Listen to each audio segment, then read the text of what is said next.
नमस्कार अनि हार्दिक स्वागत छ न्यूज 24 टेलिभिजनको कार्यक्रम ई-टकमा। म तपाईहरुकै राजश्रेष्ठको दर्शकबिन सदा आस्ते आज पनि एकजना गेस्टको साथमा म राजश्रेष्ठ आएको छु। आजको प्रोग्राम केही फरक हुन सक्छ।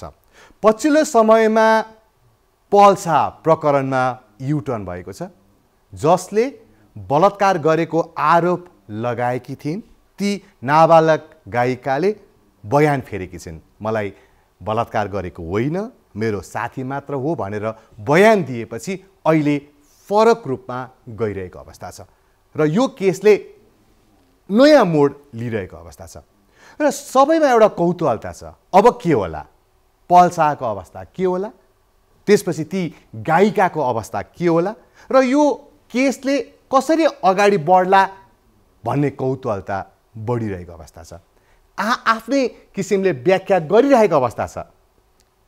पीडितलाई पनि कारबाही हुन्छ रे बयान फेरेपछि, पल्सा तुरुन्तै छुट्दैनन् रे, यस्ता कुराहरू हामीले सुनिरहेको छौँ सामाजिक सञ्जालमा। हो, आज हामी यसै विषयमा कुराकानी गर्दैछौँ। यति बेला हामीसँग हुनुहुन्छ अधिवक्ता यज्ञमणि न्यौपाने। स्वागत छ यहाँलाई। धन्यवाद, नमस्कार। सन्चै हुनुहुन्छ? ठिक छु। पछिल्लो समयमा अब केही दिन अगाडि तपाईँले पलजीलाई गएर भेटेर पनि आउनुभयो। सबभन्दा पहिला कुरा गरौँ न, जेलभित्र पलजीको अवस्था कस्तो छ अहिले? त्यो जेलमा बसेको पल्सालाई हामीले हेर्दै जाँदा, भेट्दै जाँदा लाग्छ एउटा सुपरस्टार हो र नेपाल सरकारले एउटा यस्तो सुरक्षाको व्यवस्थाको प्रत्याभूत गरेको छ। उसको सुरक्षाका लागि ती सुरक्षाकर्मीहरू उसका चाहिँ एडिसीहरू हुन्, कारागार प्रशासन उसका चाहिँ पिए शाखाका कर्मचारीहरू हुन्। जस्तो गरिकन नेपाल सरकारको जेलमा बसे पनि त्यो राम्रो एउटा इन्भाइरोमेन्टमा ऊ बसेको छ, जहाँ उसको सम्मान छ, उसले पनि अरूलाई सम्मान गरेको छ र त्यहाँ उसको मान प्रतिष्ठा इज्जतमा कुनै गिरावट आएको छैन। सबैले उसलाई नतमस्तक भएर चाहिँ उसको कलाको, उसको चाहिँ प्रतिभाको चाहिँ कदर गरेको नै देखेको छु। अब बाहिर त कला र प्रतिभाको कदर भएकै हुन्छ होइन, तर भित्र जाने बित्तिकै सबैलाई गर्ने व्यवहार उस्तै नै हो होइन। कसैलाई काखा कसैलाई पाखा गर्दैन कारागार प्रशासनले। सायद पलजीको अवस्था पनि त्यही होला। जब एउटा भिडियो बाहिर सार्वजनिक भयो त्यसपछि थप कौतूहलता भयो, भित्रको अवस्था के होला। कतिपयले के भन्न थाले भने पल डिप्रेसनमा जान थालेका छन्, तनावमा जान थालेका छन् भन्ने खालको कुरा आयो। कसैले होइन, एकदमै खुसी साथ न्यायमूर्तिहरूको न्यायलाई कुरेर बसिरहेका छन् भन्ने मान्छे पनि आए, जसलाई भेटेर आए। तपाईँले पनि प्रत्यक्ष रूपमा भेटेर आउनुभयो। वास्तविकता के हो? वास्तविकता के रहेछ भने र हो के भन्दा सबै कारागारका कैदी बन्दीहरूलाई गर्ने एउटै व्यवहार हुन्छ। त्यहाँ भएका अरू कैदी बन्दीहरूलाई पनि समान व्यवहार गरिएको छ र त्यहाँको कारागार प्रशासनलाई स्याल्युट किन गर्नुपर्छ भने एउटा नेपाल सरकारका कर्मचारी र प्रहरी प्रशासनले त्यहाँ यति राम्रोसँग व्यवहार गर्दो रहेछ कि त्यो सबैका लागि स्मरणीय कुरा छ। नम्बर 1। मूल कुरामा जाँदाखेरि ऊ पल्सा जहाँ मिडियामा आए जस्तो एकदम नर्भस भएको, डिप्रेसनमा जान आँटेको यी आदि इत्यादि कुनै पनि कुरा होइन। ऊ आफू निर्दोष भएको र निर्दोषिता प्रमाणित भइसके पछाडि, अर्थात् आफूमाथि लागेको चाहिँ जुन अपराधको कलङ्कको टीका छ, म आफ्ना निर्दोषी प्रमाणहरूका आधारमा अदालतले मलाई निर्दोष साबित गर्छ र म यहाँबाट बाहिर निस्किन सक्छु, त्यही बाटोमा म अगाडि बढ्छु भनेर उसले स्पष्ट अडानका साथ निर्दोष व्यक्तिलाई अदालतले थुन्दैन। भोलि अहिले मैले अदालतलाई सहयोग गरिरहेको छु, न्याय सम्पादन कार्यलाई सहजता सिर्जना गर्नका लागि म आफै उपस्थित भएर अनुसन्धान कार्यलाई सहयोग गरेको हुँ र मैले कुनै अपराध नगरेको हुँदा म माथि कुनै अपराध पुष्टि हुँदैन भन्ने विश्वासका साथ ऊ कारागारमा बसेको अवस्था देखाएको थियो। ओके, मलाई एउटा जिज्ञासा भयो होइन, जब केस हालियो त्यसको 3 दिनपछि पलजी आफै तनहुँमा गएर प्रहरी प्रशासनलाई सहयोग गर्छु भनेर जानुभयो, प्रहरी समक्ष आफूलाई प्रस्तुत गर्नुभयो एउटा पक्ष। अर्को पक्षले के भन्यो भनेदेखि त्यसलाई आत्मसमर्पणको रूपमा लिए। एउटा अधिवक्ताको रूपमा भन्नुपर्दा त्यो आत्मसमर्पण थियो अथवा प्रहरी प्रशासनलाई सहयोग थियो? मेरो व्यक्तिगत धारणा त्यसमा पृथक आउला। पहिला पलले यसलाई के भनेको थियो भनेर सुन्नुहुन्छ भने उसले के भनेको थियो भने मैले आत्मसमर्पण गरेको पनि होइन, म पक्राउ परेको पनि होइन, मैले त ममाथि कुनै बालिकालाई करणी गरेको भन्ने जाहेरी पर्यो, उजुरी पर्यो भन्ने मैले सुने। जानकारी पाएँ। एउटा यो देशको जिम्मेवार नागरिक, त्यसमा पनि कलाकर्मी भएका नाताले यो अनुसन्धान कार्यलाई मैले सहयोग गर्नुपर्छ। म बिनाको अनुसन्धान प्रहरी प्रशासनलाई अप्ठ्यारो होला भनेर म प्रहरी प्रशासनलाई अनुसन्धान गर्ने कार्य सहयोग गर्नका लागि त्यहाँ उपस्थित भएको हुँ। र आज अदालतले पूर्वपक्षका लागि थुनामा राख्दै गर्दाखेरि पनि मेरो दृष्टिकोण के छ भने मलाई बाहिर धरौटीमा छोडिदिएको भए हुन्थ्यो, आफ्ना ठाउँमा छ, तर म धरौटीमा नछोड्दाखेरि पनि मैले उच्च अदालतमा त्यस उप निवेदन त गरेकै छु। तथापि सत्य कुराको जहिले पनि जित हुन्छ। सत्यको जित हुनका लागि जसले पीडित हुँ भनेको छ, जसले मेरी छोरीलाई पीडित बनाइयो भनेको छ, जो त्यहाँ चाहिँ मौकामा कागज गर्ने केही साथीभाइहरू छन्, उहाँहरूलाई मैले नभेट्दा अर्थात् अदालतले न्यायिक हिरासतमा राख्दाखेरि उहाँहरूलाई भोलि अदालतले बोलाउँदाखेरि सत्य कुरा गरेर उकल्नुहुन्छ होला। सत्यको जहिले शाश्वत हुन्छ, उहाँहरूको मनमा पनि सत्यको चाहिँ उजागर होला र उहाँहरूले बोल्नु होला र उहाँहरूले जुनसुकै कुरा बोले पनि सत्यको जित हुन्छ भन्ने म आशावादी छु भन्ने कुरा उसको थियो।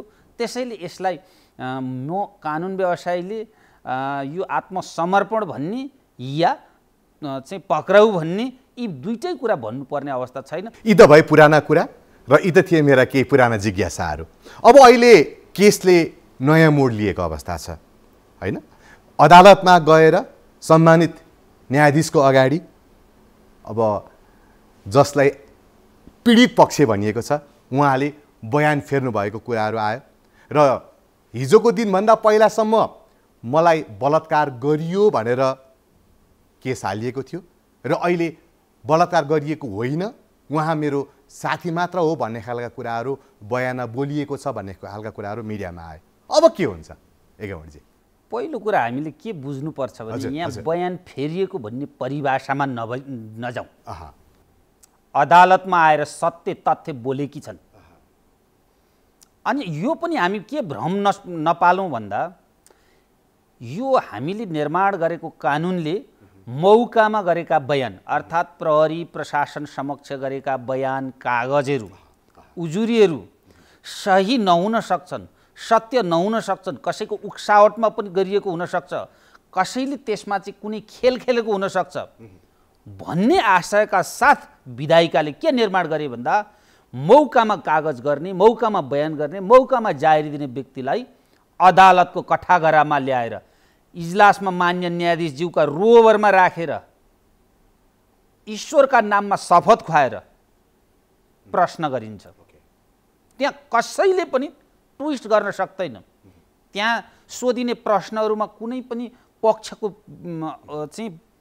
पनि तर्फमा हुँदैन र विपक्षको तर्फमा पनि हुँदैन। त्यहाँ कसैले डर, धाक, डर, प्रलोभन देखाउन सक्दैन। त्यो व्यवस्था कानुनमा किन गरिएको हो भन्दा बाहिर ट्विस्ट हुन सक्छ बरु भन्ने आधारमा हो। त्यसैले सत्य कुरा भन्नका लागि कानुनले त्यो थलो निर्माण गरियो। दुई ठाउँमा न्याय सम्पादनमा एउटा व्यक्तिले बोल्नुपर्ने कानुनी व्यवस्था सिर्जना त्यसै आधारमा गरियो र यो मुद्दामा पीडितलाई अदालतमा उपस्थित गराएर बकपत्र गर्नुको कारण पनि त्यही हो। त्यसैले सत्य कुरा अदालतमा गएर बकपत्र गरेकी छन्। यो अवस्थाले यो मुद्दामा युटर्न होइन। फेरि यो के बुझ्नुपर्छ भने यसलाई अतिवादी सोचबाट व्याख्या गर्नु हुँदैन। म फेरि जिम्मेवार कानुन व्यवसायी भइसकेको हैसियतले मैले जिम्मेवार पूर्वक उत्तर दिँदै गर्दा के हो भने यसको अर्थ जम्मा वादी नेपाल सरकार, प्रतिवादी पल शाह भन्ने पूर्णविक्रम शाहको मुद्दामा ती पीडित भनिएकी नाबालिकाको हैसियत एउटा साक्षीको हैसियत हो। उनले आफ्नो साक्षीको भूमिका निर्वाह गरेकी छन् र सत्य तथ्य अदालतमा गर। तर कस्तो थियो भनेदेखि त जब केस हालियो, केस हाल्दाखेरिको अवस्था र सम्मानित अदालतमा गएर बकपत्र गर्दाको अवस्था त टोटली फरक भयो नि त। यस अर्थमा पनि अहिले युटर्न गरिएको भन्न थालियो क्या। जुन किसिमको कुराहरू सम्मानित अदालतमा बकपत्र गर्नुभन्दा पहिला जुन किसिमका कुराहरू बोलिएको थियो जब अदालतमा पेश गरियो, अदालतमा बकपत्र लिने काम भयो, त्यहाँ टोटली फरक आएको छ। तपाईँकै प्रश्नमा उत्तर छ के? मलाई क्लियर गरिदिनुहोस् त्यसो भए। हिजो जे बोलेको थियो त्यो त्यो टोटल्ली परिवर्तन भयो नि भनेर तपाईँले भन्दै गर्दा हिजो जे बोलिएको छ त्यो टोटल्ली पृथक परिवेशमा बोलेको हुन सक्छ भनेर विधायिकाले हिजो बोलेको कुरा सही हो कि होइन त्यसको वास्तविक कुन अवस्थामा तपाईँले बोलेको हो, त्यहाँ बोल्नुपर्ने कारक तत्त्वहरू के थिए भनेर अदालतको इजलासमा बोल्ने व्यवस्था गरियो नि। यो मात्रै मुद्दाका लागि होइन, तमाम मुद्दाहरूमा यस्तो हुन सक्छ भन्ने आशयका साथ निर्माण गरिएको त्यो व्यवस्था भएकाले सत्य कुरा आएको हो। युटर्न हुन सक्छ, युटर्न सत्यमा भयो कि असत्यमा भयो भन्ने कुरा हो। तपाईँलाई के लाग्छ? मिसिल संलग्न कागजातले आजसम्म मैले हेर्दाखेरि त्यो मुद्दामा रेप पुष्टि हुन सक्ने प्रकृतिका प्रमाणहरू मैले देखेको थिइनँ। तर यो विषय अदालतले भोलि फैसलामा बोल्ने हुँदा मलाई कतिपय कुरा मिडिया सञ्चार माध्यममा बोल्दै गर्दा अदालतमा विचाराधीन मुद्दालाई असर गर्छ कि भन्ने लाग्छ। ओके, ठिक छ। कारण के भयो त? यो किन यसो यो नयाँ बयान आयो, नयाँ बकपत्र आयो, तपाईँको विचारमा किन आयो जस्तो लाग्छ? यति त भन्न मिल्छ सत्य शाश्वत हुन्छ। मान्छेले आफूले गरेको कुनै अपराध छ भने पनि मान्छेले चाहिँ अन्त्यमा चाहिँ प्रहरी प्रशासनमा आएर भन्ने गर्छन् भन्ने सुनिन्छ नि। सत्य लुक्दैन नि, लुक्दैन, सत्य शाश्वत हुन्छ नि।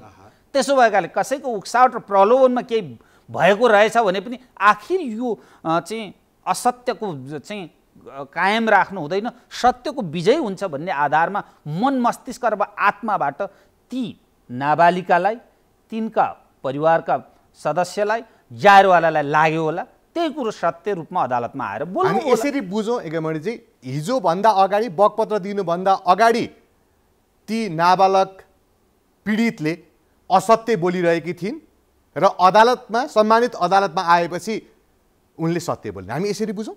उनले यसै भनिराखेकी छन् र हिजोभन्दा अगाडि नभनौँ, जाहेरी परेको दिनभन्दा पछाडि र मौकामा गरिएको कागजभन्दा पछाडि पीडित भनिएकी नाबालिका र तिनको परिवार मिडियामा पनि छैन, कोही सञ्चार माध्यमले भेटेको पनि छैन, उनीहरूले वास्तविक के भन्दै थिए भन्ने कुरा पनि बाहिर आएको छैन। त्यसैले एउटा इमोसनमा, एउटा उत्तेजनामा कोही व्यक्तिले जाहेरी दिलाएको हुन सक्ने सम्भावना चाहिँ उनले भने बमोजिम चाहिँ धेरै छ भन्ने कुरा मिसिलबाट उनले प्रष्ट बोलेकी छन्। अब पल्टी छुट्नुहुन्छ? छुट्ने कुरासँग यो उनको बयानको धेरै तादम्यता छैन कि के छ त अब जुन नयाँ बयान आइसकेपछि अब घटना कसरी अगाडि मोडिन्छ अथवा केस कसरी अगाडि बढ्छ? हिजो बकपत्र गर्दा यी बालिकाले मलाई पल्साले रेप गरेकै थियो भनेको भए पनि एउटै प्रोसेसमा अगाडि बढ्ने हो मुद्दा, किनभने यसको हैसियत भनेको साक्षीको हैसियत हो, पीडितलाई गराइएको अदालतको बकपत्र हो। त्यसो भएकाले अब अन्य प्रतिवादी का साक्षीलाई पनि बकपत्रको क्रम चलिराखेकै छ। यो बकपत्र नेपाल सरकारका साक्षीको बकपत्र समाप्त भइसके पछाडि इजलासमा मुद्दा पेश हुन्छ र इजलासले यो मुद्दामा दुवै तर्फका कानुन व्यवसायीहरूको बहस पैरवी हुन्छ र यो मुद्दामा अझै प्रमाण थप बुझ्नुपर्ने अवस्था भयो भने या पीडितको शरीर परीक्षण गर्ने डाक्टरलाई बुझ्नुपर्ने अवस्था भयो भने डाक्टरलाई फेरि बोलाएर बकपत्र गरिन्छ। त्यो अवस्थामा पुग्नुपर्ने अवस्था भएन भने मुद्दाको अन्तिम फैसला हुन सक्ने अवस्था हुन्छ। अब बाहिरको माहौल हेर्दाखेरि पल्सा पक्षकाहरूमा एक किसिमको खुसीको माहौल आएको छ। अब पल्साजी छुट्नुहुन्छ भन्ने खालको कुराहरू सामाजिक सञ्जालमा, युट्युबमा र अनलाइन न्युज पोर्टलमा आइरहेको अवस्था छ। यो एउटा पक्ष भयो र यही सेम प्रकृतिका मुद्दा नवलपुरमा पनि राखिएको अवस्था छ अथवा केस हालिएको अवस्था छ। अब के होला, एकातिर बकपत्रमा फरक किसिमको बयान आयो, अर्कोतिर बकपत्र लिन बाँकी नै छ।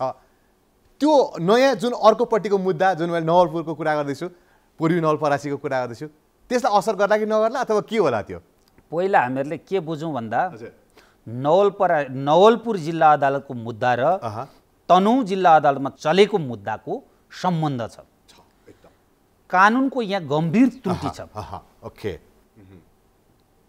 कानुनले के भन्छ भने मुलुकी फौजदारी अपराध संहिताले कार्यविधिको के व्यवस्था गर्यो भने क्षेत्राधिकारको प्रश्नमा कुनै एउटा अपराधको विषयमा विभिन्न कसुरहरू भएका रहेछन् भने विभिन्न कसुरहरू भएका मध्येको एउटा अदालतले मुद्दा हेर्छ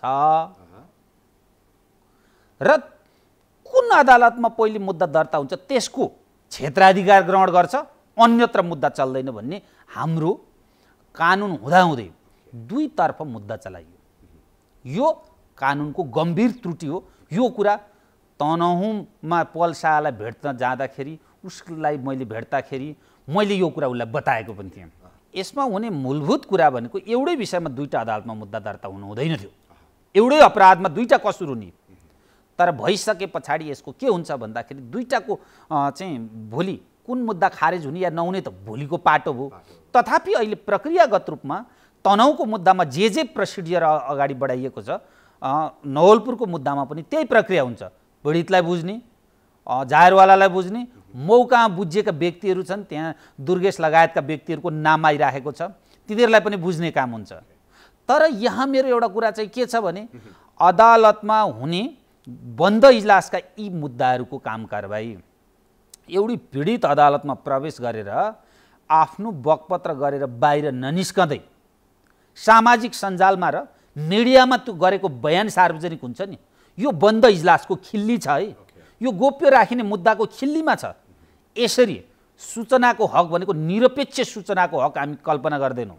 गोपनीयताका हकलाई माइनस गरेर निरपेक्ष सूचनाको हकको सन्दर्भमा हामीहरूले बोल्यौँ भने गोपनीयता हरण हुन सक्छ।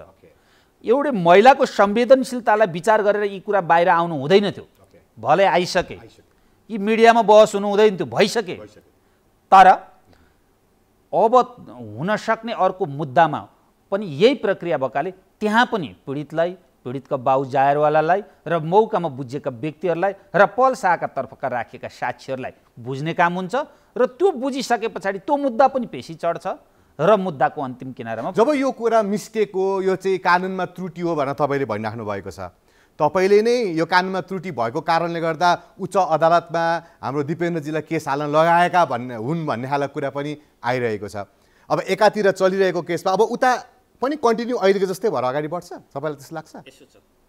मैले त हेर्नुहोस्, म आफै कानुन व्यवसायी भएकाले कोही व्यक्तिलाई मुद्दामा उक्सावट गर्ने मेरो कुरा छैन। बाहिर त्यो आयो नि, एकेमणिजीले चाहिँ इन्करेज गर्नुभयो, केस हाल्नु पर्यो, यो कानुनको त्रुटिलाई सच्याउनको लागि केस हाल्नु पर्यो भने त सामाजिक सञ्जाल त मैले पल शाहलाई नै भनेको थिएँ होइन, मैले अरूलाई गुहार्नु परेन। मैले त पल शाहसँग धेरै कुरा भनेको थिएँ यो मुद्दाको प्रोसिडियरका सन्दर्भमा। कुरा त के आउँछ नि। म तनहुँ पुगेर आउँदाखेरि होइन यो त युटर्न गराउनका लागि अधिवक्ता यज्ञमणि नेउपानेकै खेल भयो भन्ने पनि आयो। सञ्जालमा आएका सत्यता के हो त? यो सत्य त मैले भेटेकै छैन त्यो बहिनीलाई होइन। सत्य त शाश्वत हुन्छ नि। त्यसो भएका कारण फेरि मूल कुरा के हो भने नि सत्य भन्ने ठाउँमा कसैले भेटेका कारणले रोकिँदैन नि। त्यसो भएकाले त्यसमा मेरो संलग्नताको त प्रश्नै उठेन। तर तपाईँलाई त त्यो पनि आरोप लगाइरहेको छ होइन, एकेमणिको कारणले गर्दाखेरि यस्ता कुराहरू आयो भन्ने खालको मैले आज मात्र युट्युबमा हेरेको थिएँ। म त स्वतन्त्र रूपमा अदालतले न्याय सम्पादन गर्नुपर्छ, दोषीलाई कारबाही हुनुपर्छ, निर्दोष छुट्नुपर्छ भन्ने हो। पल शाहले चाहिँ जबरजस्ती करणी गरेको रहेछ भने नि र बयान फेर्न लगाइएको प्रमाणित हुन आयो भने नि यो मुद्दामा पल शाह थुना पठाउनुपर्छ। किनभने कानुनभन्दा माथि कोही छैन। हेर्नुहोस्, कोही सेलिब्रेटी होला, कसैका धेरै फ्यान होला, यसको अर्थ त्यसले अपराध गर्न पाउँछ भन्ने होइन। तर यसो भन्दै गर्दा के चाहिँ हामीले भुल्न हुँदैन भने बिना कारण कोही थुनामा परेछ, कसैको तिगडम र योजनाका कारण कुनै जघन्य प्रकृतिको मुद्दामा आरोप लागेछ भने तपाईँ हामी सचेत नागरिक भएका हैसियतले बोल्न पनि डराउनु हुँदैन र तपाईँ हामी मिडिया कर्मीहरूले पनि यस्ता विषयमा आवाज उठाउनुपर्छ जुन आवाज अदालतमा विचाराधीन मुद्दा प्रभावित नहोस्। त्यो पनि है। अब यहाँ नयाँ कुरा आयो, जब यो नयाँ बयान आयो, बकपत्रमा नयाँ कुराहरू आयो र अहिले फेरि सामाजिक सञ्जालमा अनलाइनतिर नयाँ कुरो के आयो भने जसले बयान बदलिरहेको छ अब कारबाही हुन्छ। विगतका नजिरहरू हेर्दाखेरि पनि त्यस्तै देखियो। अब कारबाही हुन्छ, पीडितलाई पनि कारबाही हुने, पीडितको अभिभावकलाई पनि कारबाही हुने भन्ने खालको कुराहरू आइरहेको छ। के हो यो सत्यता के हो यो पनि अलिक भनिदिनुहोस् न। पहिले हामी सत्य बुझौँ। सामाजिक सञ्जालहरूले पनि जिम्मेवार भएर समाचार सम्प्रेषण गरून् जसरी तपाईँहरू गर्नुहुन्छ। कारबाही दोषीलाई हुने हो। सत्य कुरो आएर अदालतमा बकपत्र गर्दाखेरि कारबाही हुने थाल्यो भने त अदालतमा आएर झुटा बोलिदिनु पर्ने हो भन्ने प्रश्न उठ्छ के। अदालतमा आएर असत्य बोल्यो, न्याय सम्पादन कार्यालयलाई असहजता सिर्जना गयो, न्याय सम्पादन हुने कार्यलाई अवरोध गर्यो, अदालतको मान प्रतिष्ठामाथि आँच आउने काम गर्यो कोही नागरिकले, सजाय हुन्छ।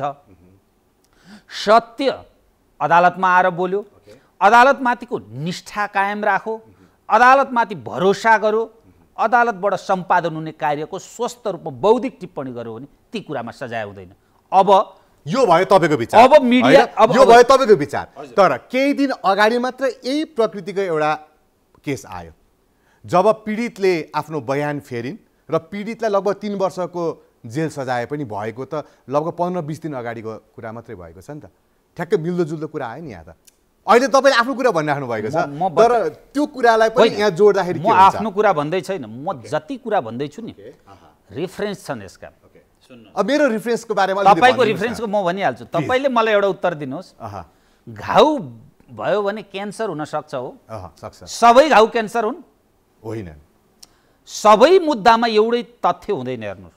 होला त्यो पनि रेप मुद्दा होला, त्यो रेप मुद्दाको प्रकृति, यो रेप मुद्दाको उठाइएको प्रकृति फरक छ, त्यो मुद्दामा संलग्न व्यक्तिको संलग्नता फरक छ, त्यसमा भनिएको जाहेरी दरखास्त दर्ता गर्ने महिलाको उमेर र यो मुद्दामा चाहिँ मौकामा कागज गर्ने पीडित नाबालिका छन् उमेरको फरक छ, त्यो मुद्दाको परिस्थिति र प्रयोजन फरक छ। नम्बर 1। नम्बर 2 के सुन्नुहोस् भन्दा त्यो जुन तपाईँले इन्डिकेट गरेको मुद्दा छ नि, त्यस्तो अदालतले सजाय गर्ने कुरा अदालतमा अविशिष्ट अधिकार हो, यो रेयरली प्रयोग गरिन्छ। यो न्याय प्रशासन सम्पादन कार्यमा सधैँ र सबै अवस्थामा यस्तो अधिकार प्रयोग गरिँदैन, किनभने त्यहाँ कसैले मुद्दा उठान पनि गरेको छैन। त्यो अपवाद स्वरूप प्रयोग हुने दफालाई हामी यहाँ नजोडौँ। यो मुद्दाको प्रकृति फरक छ, विषय फरक छ। फेरि त्यो मुद्दामा के भएको हुनसक्छ भन्नुहुन्छ भने सत्य कुरा पहिले भनेर अदालतमा आएर बयान फेरेर असत्य कुरा भनेको हुनसक्छ नि त। यहाँ फरक सुन्नुहोस् है।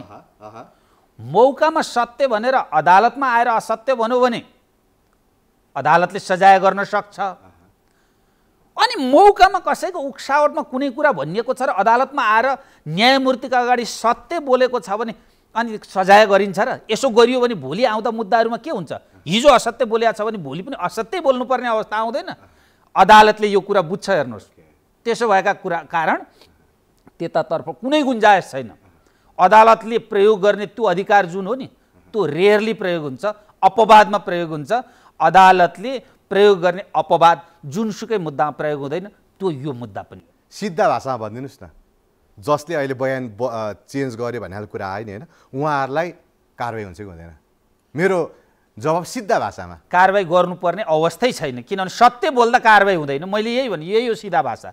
अदालतमा गएर हिजो मैले गल्ती गरेछु, गल्ती भएछ, या मलाई कसैले उक्साएछन्, मलाई कसैले प्रलोभनमा पारेछन्, मलाई कुनै उद्देश्य प्राप्तिका लागि प्रयोग गरे, आज म यो न्यायमूर्तिका अगाडि आएर सत्य कहन्छु भनेर कसैले कहन्छ भने त्यसले त न्याय सम्पादन कार्यलाई सहज र सरल बनाउँछ। अनि जो व्यक्तिले अदालतमा आएर न्याय सम्पादन गर्ने कार्यलाई सहज र सजिलो बनाउँछ, त्यो व्यक्तिलाई कारबाहीको दायरामा ल्याउँदै जाने हो भने भोलि समाजमा आउने मुद्दामा असर गर्छ। त्यसो भएकाले अदालतले समाजमा हुन सक्ने सम्भावनालाई समाज बिगार्दैन। अदालतले एउटा कुरो मलाई भन्नु मन लाग्यो के, एकदमै तपाईँले यस्तो कन्फिडेन्सले भनिराख्नु भएको छ कि अदालत सम्मानित अदालतमा गरिएका कुरा बगपत्र चाहिँ सत्य बोलेकी हुन्, सत्य बोलेको हो, र त्योभन्दा बाहिर गरिएका कुराहरू असत्य हो भनेर एकदमै फुल कन्फिडेन्सका साथ भनिराख्नु भएको छ कि यो कन्फिडेन्स चाहिँ तपाईँको कसरी बढ्यो? मैले पल शाहलाई जब भेटेको थिएँ नि, उसको मेरो प्रस्तुति के थियो पहिला सुन्नुहोस्, हेर्नुहोस्। मैले कुनै दशी प्रमाण बनाउनु छैन, सत्य जे हो त्यो अदालतमा पस्किनु छ। मलाई अदालतले थुनामा राखेकोमा म छुटेको भए हुन्थ्यो होला, तर मलाई राखेकामा पनि म के गर्व गर्छु भने एकोर्डिङ टु हिम है, के गर्व गर्छु भने मैले नेपाल सरकारका साक्षीहरू अर्थात् जायरवाला, पीडित भनिएका व्यक्ति अनि मौकामा कागज गर्ने व्यक्तिहरूसँग मैले नभेटिसके पछाडि कुनै दिन अदालतले बोलाउला, सत्य शाश्वत हुन्छ, त्यहाँ गएर सत्य उनीहरूले पनि पस्केलान् र मैले पनि आफ्नो सत्यताको प्रमाण अदालतलाई पेश गर्दाखेरि मेरा जस्ता छन् प्रमाण त्यस्तै मैले पेश गर्दाखेरि हाम्रा कानुन बमोजिम निर्माण गरेको अदालतले न्याय सम्पादन गर्दाखेरि निर्दोष व्यक्तिलाई दोषी करार गर्दैन भन्ने म विश्वास गर्छु भनेर उसले वचनबद्धता व्यक्त गरेको नम्बर 1 कारण। नम्बर 2 कारण, अहिले पीडितले आएर अदालतमा बकपत्र गर्दाखेरि जे भनिन्, कसैको उक्सावट दबाव प्रभावमा थिए त्यसैले यो कुरा भने भन्ने उनले गरेको चाहिँ अहिलेको बेहोरा जुन सार्वजनिक भएको छ त्यो बेहोरा। र तेस्रो कुरा, पल्सा थुनामा जानुभन्दा अगाडि सार्वजनिक भएको एउटा भिडियो थियो। त्यो भिडियोमा दुर्गेश थापा लगायतका व्यक्तिहरू ब्याकग्राउन्डमा बसेर उनीहरूले के भन्दै थिए भन्दा, तिमी यो म्यासेज लेख, यो एन्सर आउन सक्छ, तिमी आफ्नो मिन्सुरेसन बन्द भयो भनिदेऊ, बरु ड्रम्पिङ साइडमा गएर एउटा किट उठाएर ल्याएर पनि फोटो पठाइदिन सकिन्छ, या हामी मध्ये कसैकी श्रीमती सुत्केरी हुनेवाली छन्, उनीलाई चेक गरेर पनि यो चाहिँ सुत्केरी हुन आँटेको अवस्थाको देखाउने किडले जुन चिन्ह छ त्यो म्यासेज गरेर पठाउनु पर्छ भन्ने भाषा सार्वजनिक भयो नि। यसले पनि के देखायो भन्दा ती नाबालिकाले आज अदालतमा गरेको बयान साँच्चै हो कि भन्ने देखिरहेको अवस्था।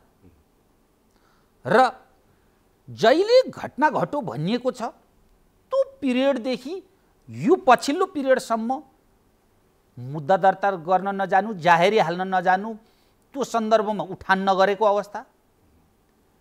अनि तनहुमा पुग्दाखेरि मलाई करणी भयो भनेर उजुरी लेख्नु, 7 दिन अगाडि यहाँ कुनै कार्यक्रममा चाहिँ अथवा तपाईँहरू जस्तै मिडियामा आउँदाखेरि दुईटै आएर हाँसी खुसी हामी त साथीत्वको नाता हो, मैले ट्याटु हानेको कुरामा पनि सामाजिक सञ्जालमा यस्तो आउँदा त म त बेहोस हुन्छु जस्तो भएँ, अर्थात् मलाई त टेन्सन भयो, यो हाम्रो सम्बन्धमाथि हुँदै नभएको कुरा किन भनेको भनेर तिनै दुईजनाले बोलेका कुरा।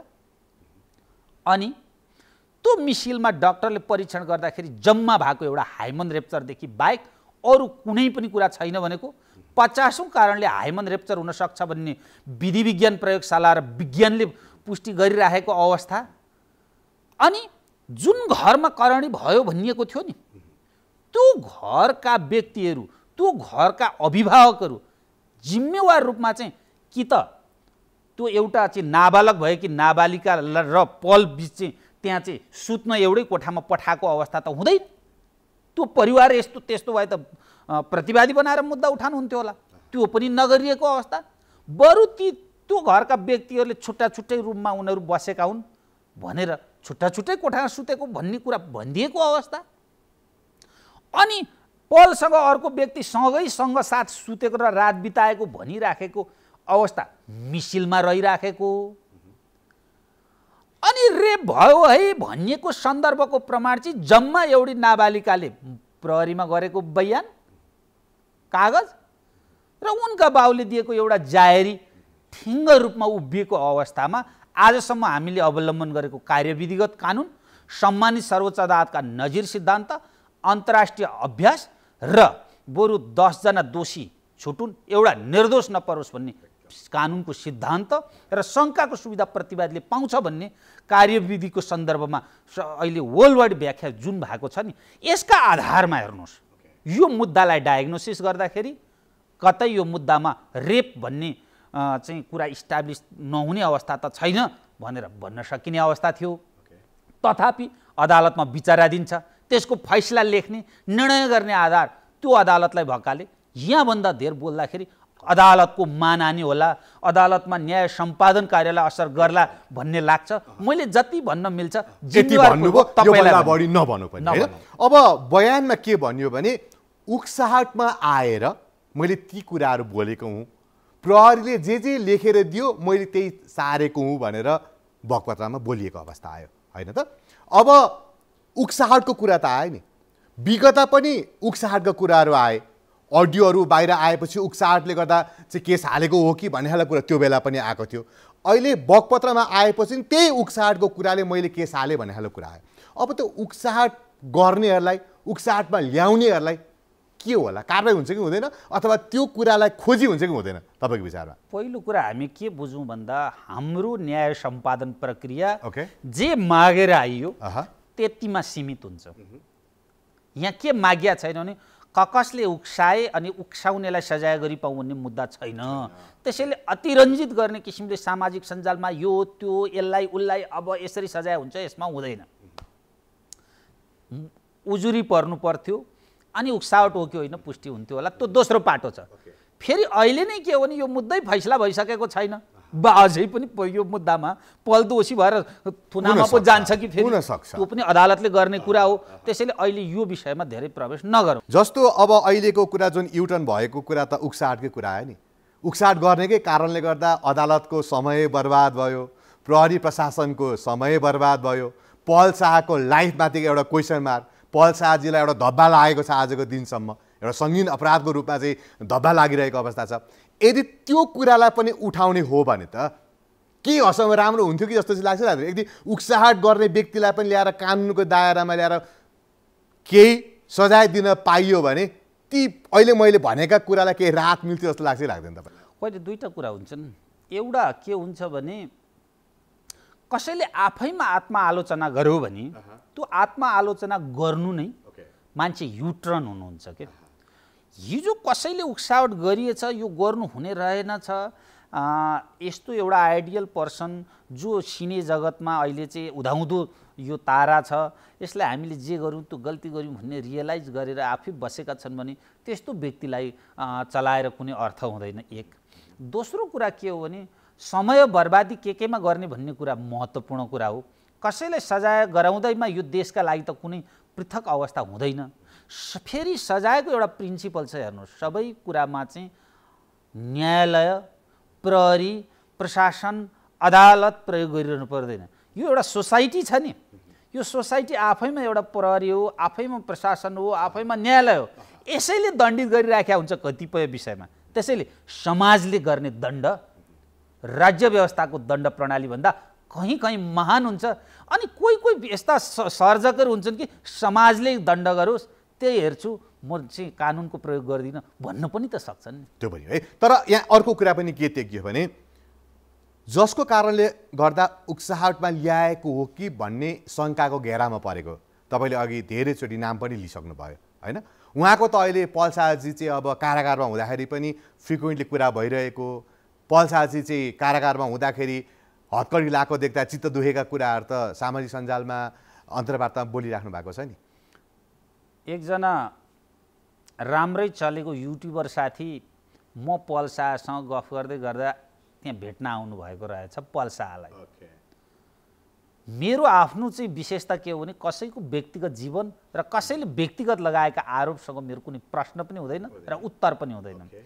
तर ती पत्रकार महोदयले सोध्दै हुनुहुन्थ्यो, अहिले तपाईँले जे भन्नुभयो दुर्गेश थापा भन्ने भाइले यसो भन्दैछ सामाजिक सञ्जालमा, वास्तविक के हो भनेर सोध्दै गर्दा पल शाहले भनेको जवाफ के थियो भने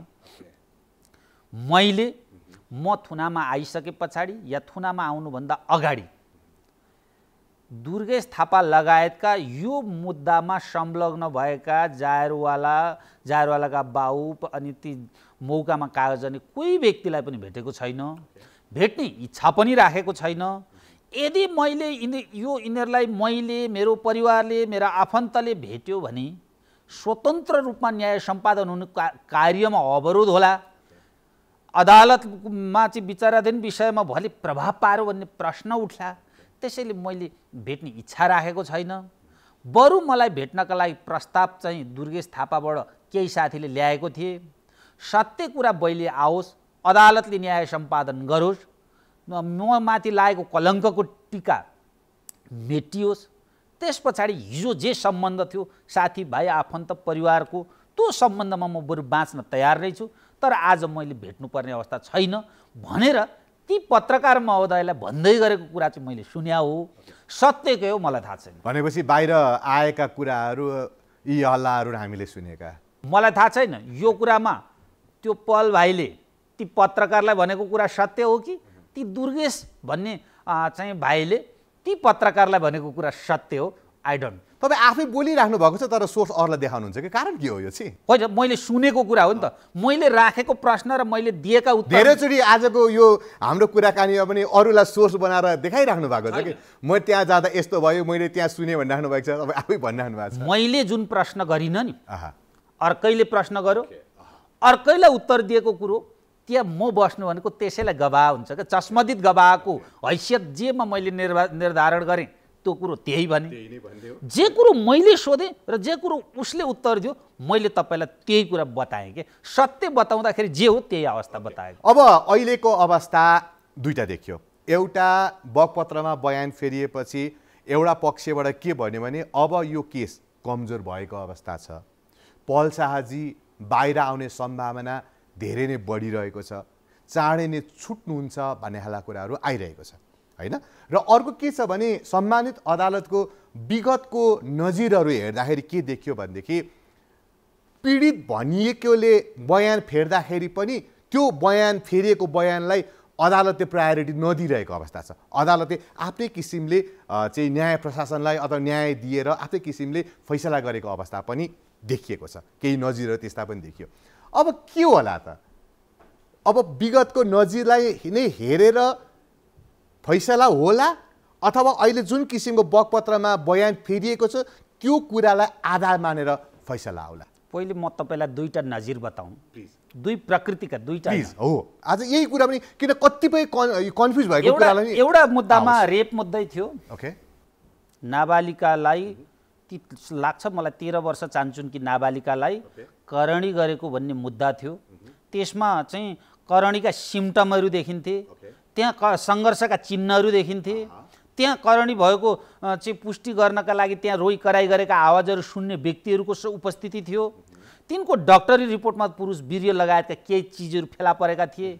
महिलाको शरीरमा पनि त्यस्ता पुरुषले करणी गरेका चिन्हहरू फेला परेको अवस्थामा पछि महिला आएर के भनिदिन्, ती बालिका आएर अदालतमा भने मलाई फल्नाले करणी गरेकै होइन। त्यो मुद्दा सम्मानित सर्वोच्च अदालतसम्म आइपुग्दा के भन्यो भन्दा पीडित भनिएकी नेपाल सरकारकी एउटी साक्षी हुन्, सम्पूर्ण मिसिल अपराध भइराखेको पुष्टि भइराखेको छ। हाम्रो समाजमा अपराध लुकाउनका लागि कहिले कहिले पीडितलाई ट्विस्ट गराउन विभिन्न शक्तिले चलखेल गर्न सक्छन्। त्यसैले अपराध मिसिलबाट पुष्टि भएको छ, अपराध विज्ञानले प्रमाणित गरेको छ, अपराध हो भन्ने कुरा वस्तुनिष्ठ तवरले पुष्टि भइराखेका अवस्थामा यस्तो विषयमा पीडितले गरेको कागजलाई मात्रै अन्यथा भन्न मिलेन भनेर थुनामा राख्ने र कैद गर्ने फैसला भयो। नजिर नम्बर 1। दोस्रो एउटा मुद्दा सर्वोच्च अदालतसम्म पुग्दाखेरि के भयो भन्दाखेरि मिसिलमा करणीका सिम्टम पनि छैनन्, समयमा जाहेरी दिएको पनि छैन, देख्ने सुन्ने चस्मदित गवाह पनि छैनन्, त्यहाँ रेपको गुन्जाइस जस्तो अवस्था पनि देखिँदैन, तथापि जाहेरी परेको छ। मौकामा कागज गर्ने मान्छेले पनि हुन सक्छ भनिदिएका छन्। त्यो मुद्दामा अदालतमा आएर पीडितले मैले रिस इबी साधनका लागि यो हालेको हो, वास्तविक होइन भनेको मुद्दा सर्वोच्च अदालतसम्म पुग्दा के भनिदियो भने जसको शरीर विरुद्धको अपराधमा जो व्यक्ति हो त्यही प्रमाण हो, उही अदालतमा आएर होइन भनिराखेको अवस्था छ र मिसिल संलग्न प्रमाणले पनि अपराध पुष्टि भइराखेको अवस्था छैन भनेपछि मिसिल संलग्न कागजातले पनि अपराध पुष्टि नभइराखेको अवस्थामा थप जो भिक्टिम भयो भनेको छ, जो पीडित भयो भनेको छ, जसले आफूमाथि यौन शोषण भयो भनेको छ, जसले बलात्कार भयो भनेको छ, ती व्यक्ति नै आएर मैले विभिन्न व्यक्तिको प्रलोभनका कारण या आफ्नो अमुक उद्देश्य प्राप्तिका कारण या मेरो चाहिँ रिसिभीका कारण चाहिँ मैले यस्तो जाहेरी हाल्यो भने आधारमा त्यस्तो व्यक्तिलाई थुनामा राख्न सकिएन र पीडितले अदालतमा आएर बोलेको, पीडित हुँ भन्ने नाबालिकाले बोलेको, पीडित हुँ भन्ने महिलाले बोलेको कुरालाई अन्यथा भन्न मिल्दैन भन्ने पनि सम्मानित सर्वोच्च अदालतको नजिर छ। यी दुई नजिर मध्ये कुन आकर्षित हुन्छ भन्ने प्रश्न उठ्न सक्छ। मिसिल संलग्न कागजातले यहाँ पल शाहले करणी गरेको, रेप गरेको पुष्टि वस्तुनिष्ठ तवरले हुन्छ भने यी नाबालिकाले अदालतमा आएर गरेको होस्टाइल चाहिँ बयानलाई अदालतले मान्दैन। मिसिल आफैमा रेप पुष्टि हुँदैन र थप चाहिँ जो पीडित हो भनिएको छ, जसलाई रेप गरिदियो भन्ने मुद्दा उठान गरेर आएको छ, मलाई रेपै भएको छैन, कयौँ व्यक्तिको उक्साबाट मैले यो कार्य गरेको हो, सत्य कुरा म अदालतमा भन्न आएँ भनेको कुरा पुष्टि भयो भने त्यो मुद्दामा त्यही अनुसार कारबाही हुन्छ। त्यसैले यी सर्वोच्च अदालतका नजिरको हलवा दिएर पनि हामीले भ्रम पाल्नु हुँदैन। नजिर दुई किसिमका छन्, ती नजिर कुन आकर्षित हुन्छ भन्ने कुरा न्याय सम्पादन गर्ने अदालतले भोलि बोल्छ। यो नजिर आकर्षित हुन्छ भनेर हामी डिबेट नगरौँ। ओके, अब सजिलो भाषामा सर्वसाधारणले राम्रोसँगले बुझ्ने भाषामा भनिदिनुहोस् न के होला त पहल शाहको भविष्य के होला अहिलेसम्म मैले बोलेका सबै यी सबै कुराहरू हामीले सजिलो भाषामा अब चाहिँ हुन्छ नि एकदमै सिधा भाषामा सजिलो भाषामा पहल शाह छुट्लान् नछुट्लान् सर्वसाधारणले बुझ्ने भाषामा भनिदिनुहोस् अब मिसिल संलग्न कागजात आजसम्म जति सङ्कलन भए हाम्रो कार्यविधि कानुन सार्वन कानुन अन्तर्राष्ट्रिय अभ्यास सर्वोच्च अदालतका नजिर र त्यो मिसिल संलग्न कागजातका आधारमा अपराध पुष्टि नहुन सक्ने सम्भावना पनि छन् सत्य के गर्छ अदालतले नि गर्ने हुँदाखेरि अझै फेरि यो मुद्दामा अदालतले प्रमाण सङ्कलनको काम पनि समाप्त भइ नसकेका कारण अहिले यसै हो भन्न सकिँदैन तर लाग्छ पहल शाह छुट्न सक्ने पर्याप्त सम्भावना भने टरेर गएको चाहिँ म देख्दिनँ ओके समय दिनु धन्यवाद यति बेला न्युज 24 टेलिभिजनमा हामीलाई हेरिराख्नु भएको छ अहिले यो तातो बहस चलिरहेको छ उहाँहरू त के भन्न चाहनुहुन्छ यहाँ धेरै पहल शाहको फ्यान हुनुहुन्छ होला पहल शाह छुटोस् भनेर कामना गरेर बस्ने धेरै दर्शकहरू पनि हुनुहुन्छ होला र अर्को दर्शक पनि अब के होला भन्ने एउटा क्युरियोसिटी लिएर बसेका दर्शक पनि हुनुहुन्छ सबैलाई एकमुष्ट भन्नुपर्छ पहिलो कुरो त दर्शक हामीभन्दा पनि बुझ्ने हुनुहुन्छ दोस्रो एउटा के चाहिँ गल्ती नगरौँ भन्दा कोही व्यक्तिलाई सत्तो श्राप नगरौँ कोही एकजना नाबालिकाले हिजो चाहिँ कसैको उक्सावट उत्तेजनामा केहीमा आएर कुनै जाहेरी दिनुभयो भने पनि उहाँको पनि जीवन छ उहाँ पनि एउटा सर्जक हो उहाँको कला छ गला छ आज उहाँ चाहिँ यसरी मिडियामा उपस्थित हुन नसक्ने समाजमा उपस्थित हुन नसक्ने गरिकन हामीले उहाँलाई चाहिँ उहाँको व्यक्तिगत जीवनमा चाहिँ धक्का दियौँ कि यो नगरौँ निजलाई समाजमा स्थापित गरौँ उहाँको आफ्नो कलाकारितामा अगाडि बढ्ने वातावरण सिर्जना गरौँ हिजो पलका फ्यान हो भन्नेले अब त्यो नाबालिका भन्ने पीडितका पनि फ्यान भएर अगाडि बढौँ